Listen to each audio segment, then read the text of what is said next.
آج دنیا کے سارے مسلمانوں کی نظریں صرف ایک انسان پر ٹکی ہوئی ہیں، مہدی۔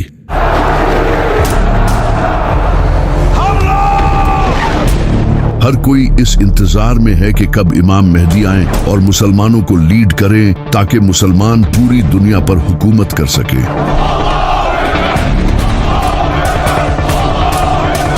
لیکن ہر کوئی یہ جاننا چاہتا ہے کہ امام مہدی آئیں گے کب؟ کیا امام مہدی کا ظہور صرف مسلمانوں کی کتابوں میں ہی لکھا ہے یا پھر دنیا کے ڈیفرنٹ ریلیجنز کی کتابوں میں بھی امام مہدی کے آنے کی پریڈکشنز کی گئی ہیں؟ اور سب سے بڑھ کر امام مہدی آخر کس طرح آج کی اس دنیا میں آ کر دنیا کی سپر پاورز کا سامنا کریں گے؟ تو چلیے جانتے ہیں۔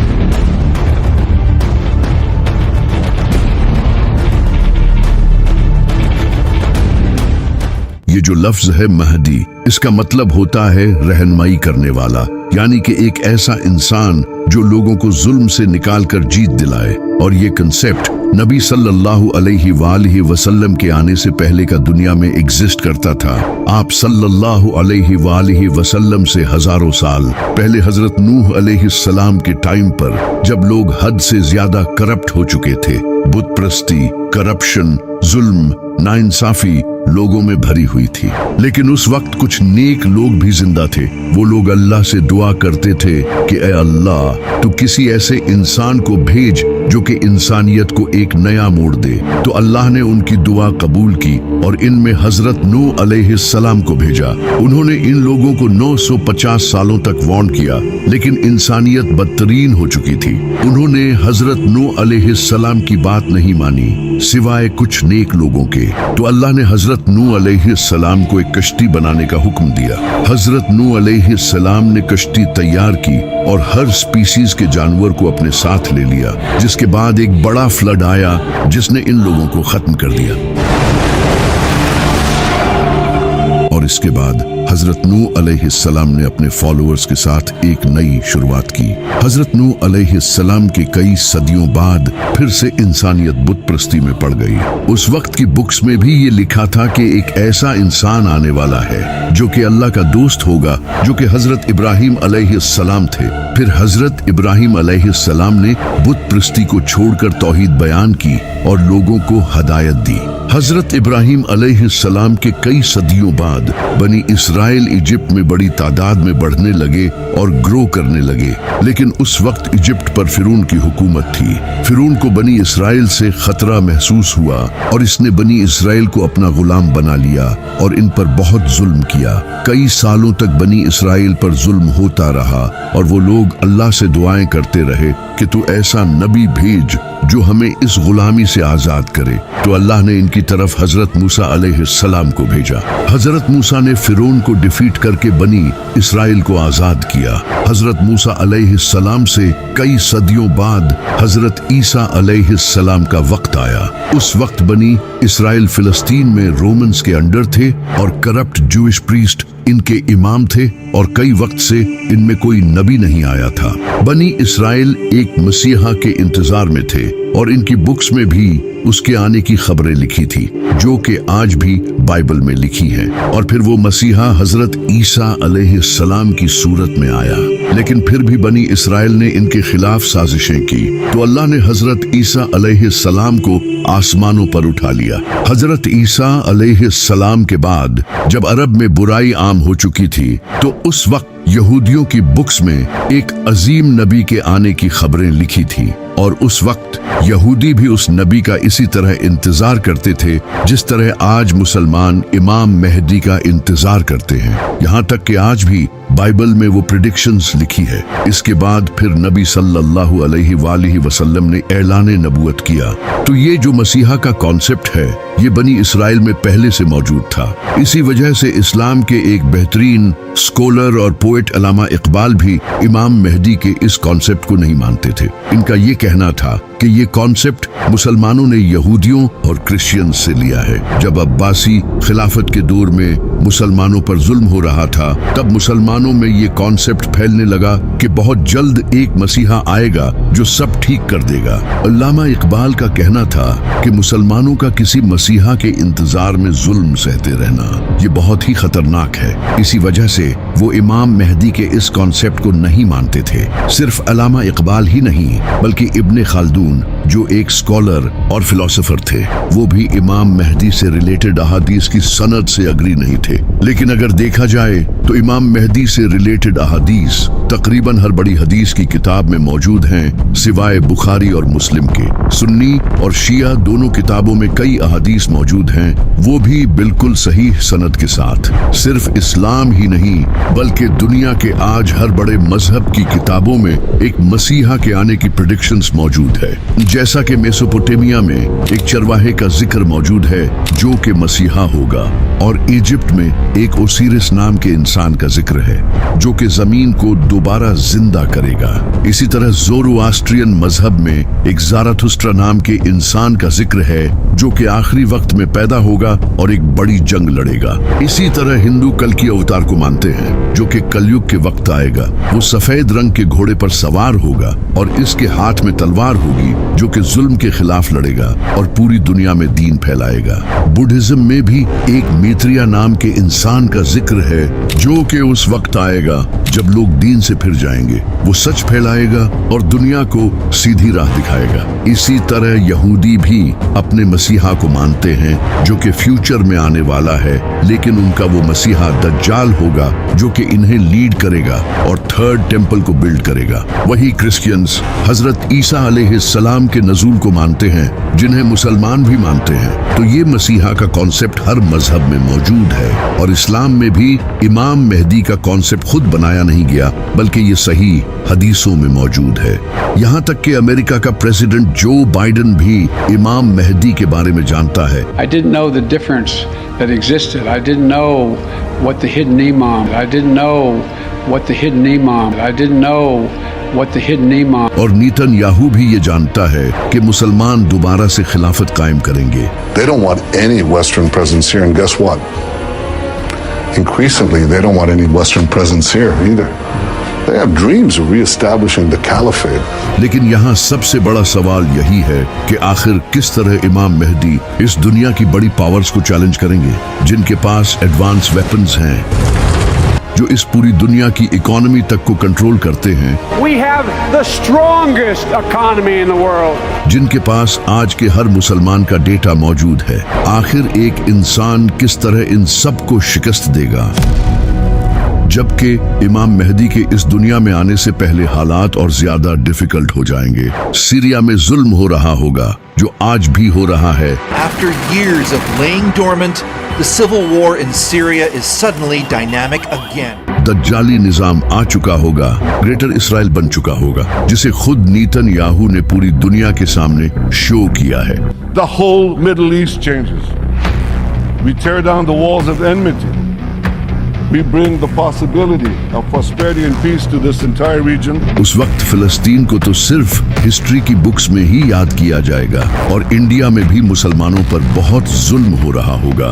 नबी सल्लल्लाहु अलैहि वसल्लम ने फरमाया, उस वक्त दुनिया की कौमें तुम्हारे खिलाफ लड़ने के लिए एक दूसरे को दावत देंगी, और उस वक्त मोमिन बहुत कम होंगे और जमीन जुल्म से भर चुकी होगी। आप सल्लल्लाहु अलैहि वसल्लम की हदीस है, आपने फरमाया था कि जब अरब के एक बादशाह की मौत होगी, ये बादशाह मोहम्मद बिन सलमान हो सकता है। शहजादा मोहम्मद बिन सलमान ने अमरीकी अरकान कांग्रेस से कहा है, मुझे कत्ल करने की कोशिश की जा सकती है। बादशाह की मौत के बाद अगले बादशाह के लिए कॉन्फ्लिक्ट होगा, तभी एक इंसान काबा के पास आएगा जहां कुछ लोग उसकी बैत करेंगे, और ये 313 लोग होंगे जो दुनिया के डिफरेंट इलाकों से सफर करके आएंगे। जिस तरह इस्लाम की सबसे पहली जंग बद्र में भी सिर्फ 313 मुसलमान थे, जिसके बाद इस्लाम का एक नया चैप्टर शुरू हुआ। इसी तरह इमाम मेहदी के साथ भी उनके 313 खास साथी होंगे जो नेक, इंटेलिजेंट, स्ट्रॉन्ग और परहेजगार होंगे। और कई अहादीस में आता है कि वो ऐसे लोग होंगे जिन्हें दुनिया में कोई नहीं जानता होगा, लेकिन अल्लाह के नजदीक इनका बड़ा मुकाम होगा। और इनमें से एक इंसान के पास 40 इंसानों जितना इल्म होगा। और ये सिर्फ लीडर्स ही नहीं होंगे बल्कि कमांडर्स, स्कॉलर्स और थिंकर्स होंगे। जब ये लोग इमाम मेहदी के हाथ पर बैत करेंगे तो इसके बाद वो इमाम मेहदी की एक फौज बनाने में मदद करेंगे। जब इमाम मेहदी का ज़हूर होगा तो इसके बाद वो मुसलमान जो मजलूम जिंदगी गुजार रहे होंगे वो इमाम मेहदी को सपोर्ट करने के लिए जाएंगे, जैसा कि Khorasan, Yemen, Iran, Afghanistan, Iraq और सीरिया, क्योंकि आज इन कंट्रीज की कंडीशन बहुत बुरी हो चुकी है, जिसकी वजह है ये America. Americans have never, ever, ever, ever let their country down. Never. सितंबर 2014 में अमेरिका ने सीरिया पर अटैक किया, जिसके बाद कई सालों तक सीरिया में जंग का माहौल रहा और आज सीरिया की हालत बदतरीन हो चुकी है। इसी तरह अमेरिका ने 2003 में इराक पर हमला किया और आज उसकी हालत भी खराब है। और इसी तरह अमेरिका ने कई सालों तक अफगानिस्तान के साथ भी जंग की और आज अफगानिस्तान की हालत आपके सामने है। वहां आज इतनी गुर्बत है। और अभी मार्च में अमेरिका ने यमन पर एयर स्ट्राइक्स की, जो कि अमेरिका का सबसे बड़ा मिलिट्री ऑपरेशन था। अब अमेरिका यमन के साथ भी यही करना चाहता है, क्योंकि यमन फलस्तीन के साथ खड़ा है और इसराइल के शिप्स पर अटैक करता है और पाकिस्तान को भी सीक्रेटली अमेरिका ही कंट्रोल करता है बिकॉज ऑफ पाकिस्तान मिलिट्री।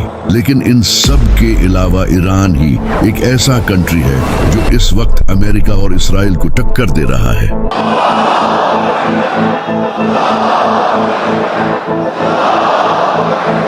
जिसे इसराइल खुद अपने लिए एक बड़ा खतरा समझता है। What's the greatest threat right now that Israel faces? Iran.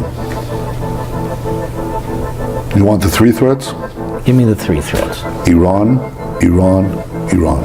And everything should be done to prevent Iran, the world's most dangerous regime, from developing the world's most dangerous weapons.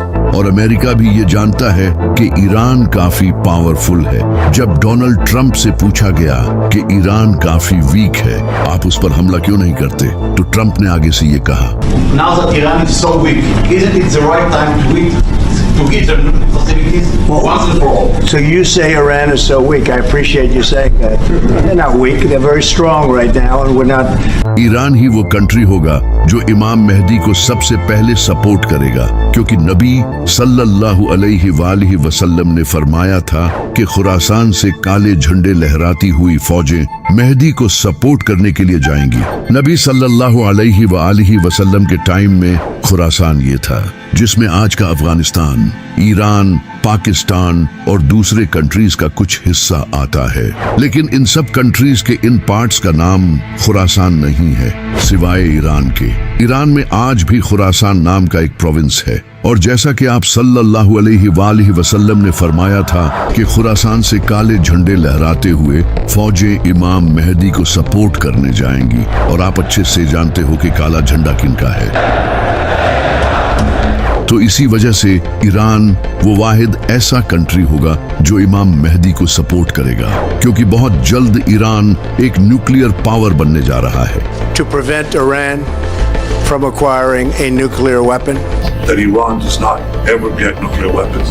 वो secretly nuclear weapons बना रहा है, जिसके बाद सिर्फ पाकिस्तान ही ऐसा वाहिद इस्लामी country नहीं होगा जिसके पास न्यूक्लियर वेपन्स होंगे। जब ईरान के पास न्यूक्लियर वेपन्स होंगे तब अमेरिका और इसराइल उससे जंग लड़ने का कभी नहीं सोचेंगे। और ईरान वाहिद ऐसा कंट्री है जो इमाम मेहदी के ज़हूर के इंतजार में है। और ईरान वाहिद ऐसा कंट्री है जहां इस्लामिक सिस्टम है, जबकि दूसरी तरफ सऊदी अरब और बाकी अरब कंट्रीज अमेरिका के तलवे चाट रहे हैं। सऊदी अरब तो इसराइल को ऑयल बेच रहा है और वही ऑयल उनके रॉकेट्स में यूज होता है जो रॉकेट्स फिलिस्तीनियों पर गिरते हैं। और सऊदी अरब में आज भी बादशाहत का निजाम है, जब खुरासान से फौजें इमाम मेहदी को सपोर्ट करने जाएंगी तो इससे पूरी दुनिया को पता चल जाएगा कि अरब में एक इंसान पावर गेन कर रहा है जो कि वेस्टर्न कंट्रीज के लिए खतरा होगा। तो वेस्टर्न मीडिया इमाम मेहदी पर इल्जाम लगाएगा कि वो एक टेररिस्ट है और नेटो कंट्रीज जैसा कि अमेरिका, इसराइल इमाम मेहदी के खिलाफ एक फौज रवाना करेंगे जिस फौज का लीडर सुफियानी होगा। सुफियानी एक फितना होगा जिसके पीछे वेस्टर्न कंट्रीज होंगे।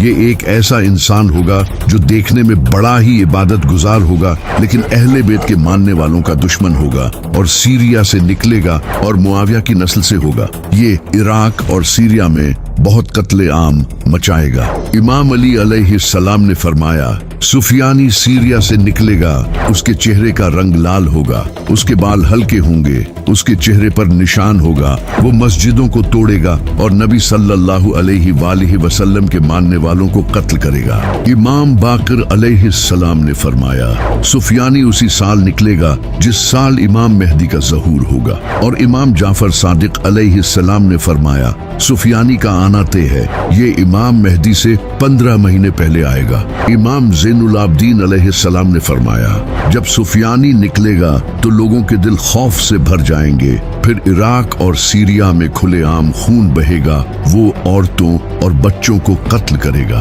अब ये जो सुफियानी है इसकी पर्सनैलिटी मुआविया से सिमिलर होगी, जैसे मुआविया ही दोबारा इस दुनिया में आया हो, क्योंकि ये भी मुआविया की तरह अबू सुफियान की नस्ल से होगा। और जिस तरह मुआविया सीरिया का गवर्नर था और सीरिया में उसके काफी सपोर्टर्स थे, इसी तरह सुफियानी भी सीरिया से ही निकलेगा।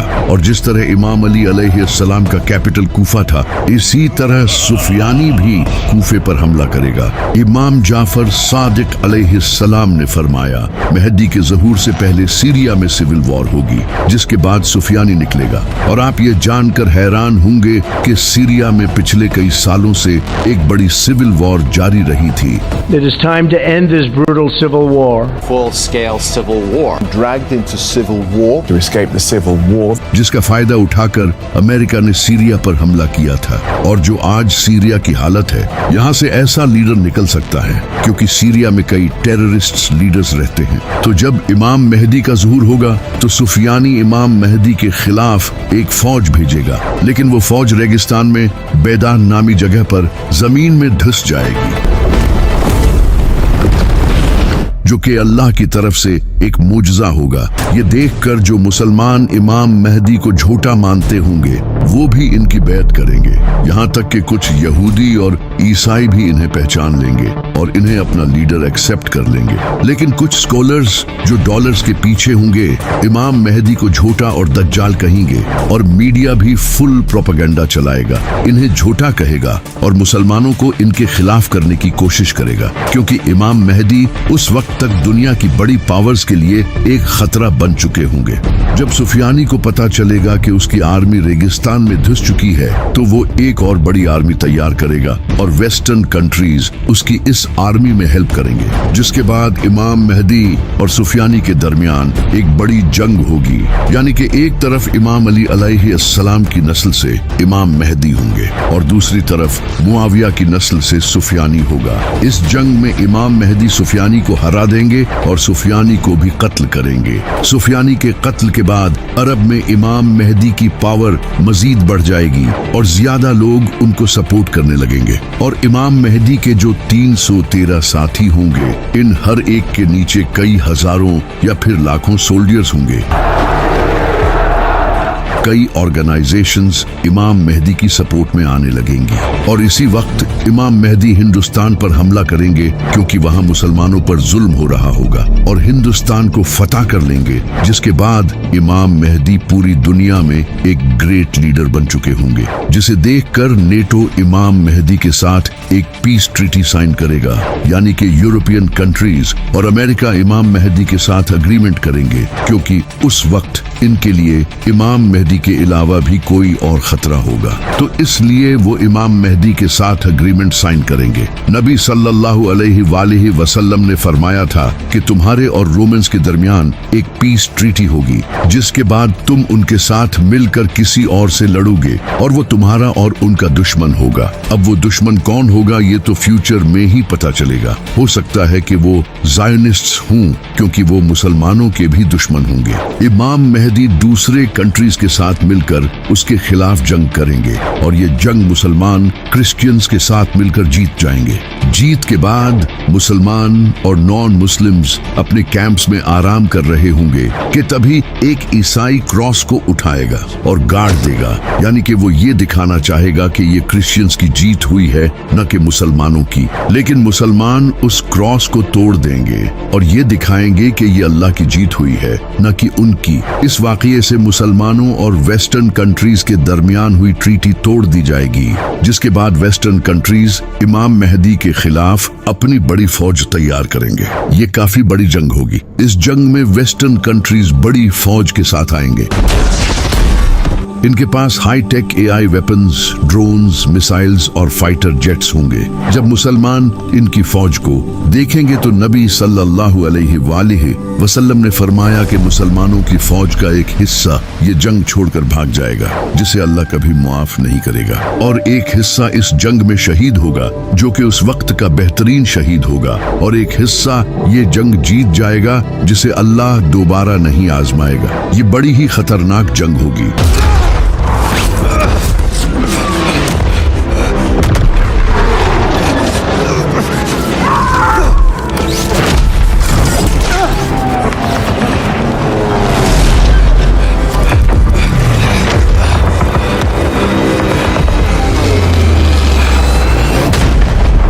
ये जंग सीरिया के करीब या फिर टर्की के साउथ में लड़ी जाएगी, जहां आज से कुछ टाइम पहले सीरिया की जंग भी हो चुकी है। इस जंग को जीतने के बाद मुसलमान सीधा कॉन्स्टेंटिनोपल जाएंगे, जो कि आज टर्की का इस्तांबुल शहर है, यानी कि इमाम मेहदी से पहले इस्तांबुल मुसलमानों के हाथों से चला जाएगा। और ये इस्तांबुल सिटी मुसलमानों की हिस्ट्री का बहुत ही इम्पोर्टेंट शहर है। नबी सल्लल्लाहु अलैहि वसल्लम ने अपनी जिंदगी में फरमाया था कि तुम लोग कॉन्स्टेंटिनोपल को फतह करोगे, और इसे फतह करने वाला लीडर बड़ा ही कमाल होगा, और इसे फतह करने वाली फौज भी कमाल होगी।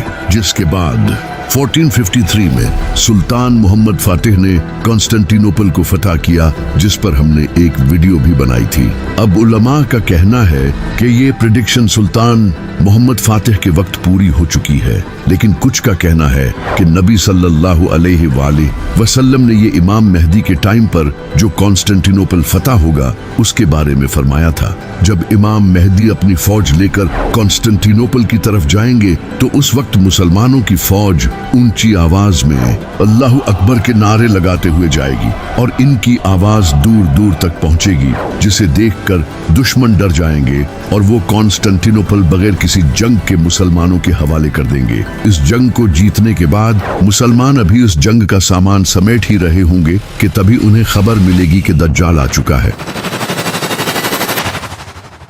ये शैतान होगा जो कि मुसलमानों में फसाद डालने के लिए पुकारेगा और कहेगा कि दज्जाल ने तुम्हारे घरों पर कब्जा कर लिया है। मुसलमान ये सुनते ही डर जाएंगे। इमाम मेहदी अपनी फौज को लेकर वापस से सीरिया या फिर इराक जाएंगे ताकि इन लोगों को बचा सकें, लेकिन जैसे ही वो वहां पहुंचेंगे दज्जाल सच में वहां आ चुका होगा, जिसके बाद हजरत ईसा अलैहिस्सलाम का ज़ुहूर होगा, जो कि हम अगली वीडियो में जानेंगे। लेकिन सबसे बड़ा सवाल ये है कि आखिर इमाम मेहदी के आने से पहले कौन सी निशानियां ऐसी हैं जो पूरी होंगी। नबी सल्लल्लाहु अलैहि वसल्लम ने फरमाया था कि इमाम मेहदी से पहले जमीन जुल्म से भर जाएगी, जो कि आज होता नजर आ रहा है। फिलिस्तीन, सीरिया, इराक, अफगानिस्तान, यमन और कश्मीर, इन सब कंट्रीज में जुल्म हो रहा है, और किस तरह पपेट गवर्नमेंट मुस्लिम कंट्रीज पर हुकूमत कर रही है, जिन्हें कंट्रोल यहूदी कर रहे हैं। सूद आज पूरी दुनिया दुनिया की इकोनॉमी बन चुका है। मुसलमानों को टेररिस्ट समझा जाता है। स्कॉलर्स रियाल के लिए दीन बेच रहे हैं। जमीन यकीनन जुल्म से भर चुकी है। इसी तरह नबी सल्लल्लाहु अलैहि वसल्लम ने फरमाया कि मेहदी के आने से पहले अंधेरी रात की तरह फितने आएंगे। इंसान सुबह के वक्त मोमिन होगा और रात के वक्त मुनाफिक। और आज आप देख रहे हो कि सबसे ज्यादा फितने अरब में हैं, जहां हर वक्त जंग चलती रहती है। इसी तरह मीडिया सबसे बड़ा प्रोपेगेंडा फैला रहा है, जिसका कुछ पता नहीं कि सच क्या है और झूठ क्या। लेकिन कई प्रेडिक्शंस ऐसी भी हैं जो कि अभी पूरी नहीं हुई। जैसे कि नबी सल्लल्लाहु अलैहि वसल्लम ने फरमाया था कि इमाम मेहदी के आने से पहले यमन से एक इंसान निकलेगा। वो लोगों को सच और इमाम मेहदी की तरफ बुलाएगा। जब वो निकलेगा तो मुसलमानों के लिए हथियार बेचना अलाउड नहीं होगा और ये सुफियानी के टाइम ही आएगा। इस वक्त अगर देखा जाए तो यमन में हुतीज का ग्रुप ऐसा है जो फिलिस्तीन के साथ खड़ा है, जो कि खुद को अहले बैत की नस्ल के कहते हैं। ये हुतीज इसराइल के शिप्स को डिस्ट्रॉय करते हैं जो यमन के पास से गुजरते हैं। तो हो सकता है कि वो इन्हीं में से कोई हो। इसी तरह नबी सल्लल्लाहु अलैहि वसल्लम ने फरमाया था कि ईस्ट से एक बड़ी आग निकलेगी जो कि 3 रातों तक देखी जाएगी। लोग उसे देखकर खौफ का शिकार हो जाएंगे। अब ये आग एक न्यूक्लियर एक्सप्लोजन भी हो सकता है, जैसा कि ईरान जो कि अरब के ईस्ट में है वो सीक्रेटली न्यूक्लियर वेपन्स बना रहा है। तो हो सकता है कि ईरान एक बड़ा न्यूक्लियर टेस्ट करे, क्योंकि अमेरिका और इसराइल सब ईरान के न्यूक्लियर वेपन्स बनाने से डरे हुए हैं। तो अगर ईरान ने ये न्यूक्लियर एक्सप्लोजन किया तो इससे सच में लोग डर जाएंगे। और जैसा कि नबी सल्लल्लाहु अलैहि वसल्लम ने फरमाया था कि ये आग 3 दिनों तक जारी रहेगी, इसका मतलब कि मीडिया भी इसकी कवरेज करेगा। इमाम जाफर सादिक अलैहिस्सलाम ने फरमाया कि इमाम मेहदी के ज़ुहूर से 15 दिन पहले एक इंसान को काबा के पास कत्ल किया जाएगा। इसका नाम नफ्से ज़किया होगा। ये इंसान मोस्ट लाइकली एक इस्लामी एक्टिविस्ट होगा जो कि लोगों को सच बताने की कोशिश करेगा, लेकिन सऊदी हुकूमत शायद इसे कत्ल करवा देगी। तो ये कुछ ऐसी निशानियां हैं जो कि इमाम मेहदी के आने से पहले पूरी होंगी। लेकिन ये निशानियां भी बहुत जल्द पूरी होने वाली हैं, क्योंकि नबी सल्लल्लाहु अलैहि वसल्लम ने फरमाया था कि आखिरी वक्त में क़यामत की निशानियां इस तरह पूरी होंगी जिस तरह तस्बीह टूटने के बाद इसके दाने एक के बाद एक गिरते चले जाते हैं।